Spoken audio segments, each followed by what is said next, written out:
What's up? It's Bob from Scandinavia, coming at you today with a video on social anxiety. Before I start, I want to remind you to subscribe because there will be more videos on social anxiety here in just a few days. Okay, so you are having anxiety in social situations and you hate that. When you come home from social gatherings, you are depressed because you feel disappointed at yourself and you ask yourself questions like, why do I have to be this way? Why can't I be more like others? They don't seem to have any problems. I'm not getting any better. I will always be like this and social anxiety is ruining my whole life. And that's just the negative thoughts you are having after the social situation. In the midst of being in the situation, you are bombarded with negative thoughts that are racing so fast through your mind that it's even hard to notice them one by one. Well, I know exactly how it is because social anxiety is something I'm very familiar with. So here follows a few tips that have helped myself to deal with social anxiety. Number 1. Practice facing your fears on low stressful situations, but do it often, very often. Think of an anxiety scale of 1 to 100. Now, as I talked about in a previous video, going out, practicing facing your fears on situations that are about 80 to 100 on that scale often backfires, because the only thing we are doing is teaching our nervous system and brain that the situation indeed is very horrible and awful, so we are in essence only reinforcing our fears and sometimes even making the fears worse. So tip number 1 is practice facing your fears on situations that are like, for example, 10 to 50 on that anxiety level scale, but instead do them very often. This is a much smarter way to go about desensitizing our fears because it builds confidence at the same time.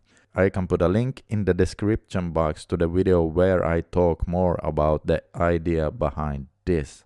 Number 2. Realize that what we say and do does not have to be perfect.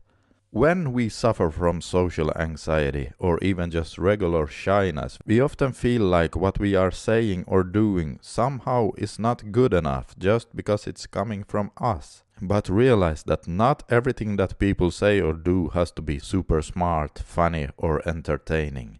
In fact, small talk is supposed to be just saying something. It's just mostly crap when you think about it.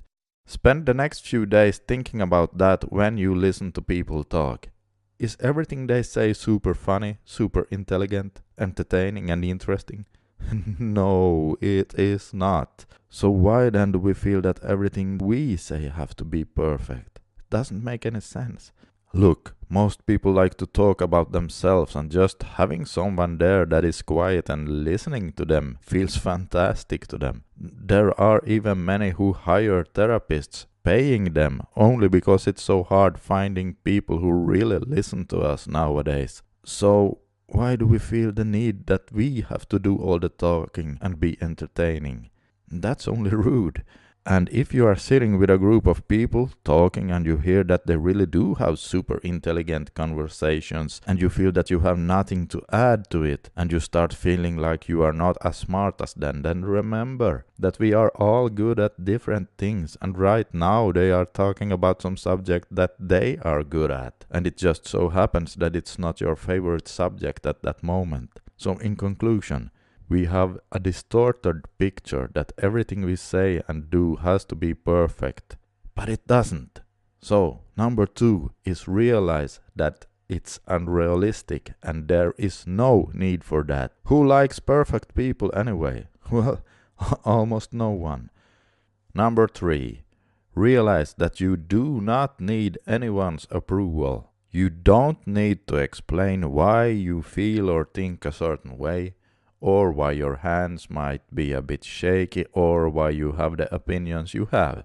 You don't need other people's approval of you. You don't need anyone's approval except from yourself. You need your own approval, and realizing this is important for feeling okay with yourself.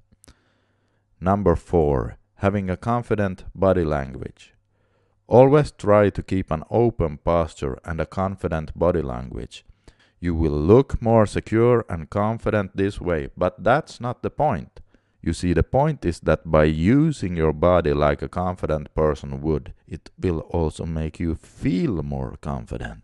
Yes, you see, how we think affects our bodies and postures, but it also works the other way around. That is, how we use our bodies also affect the way we feel. So by keeping an open posture, you will lower your anxiety levels.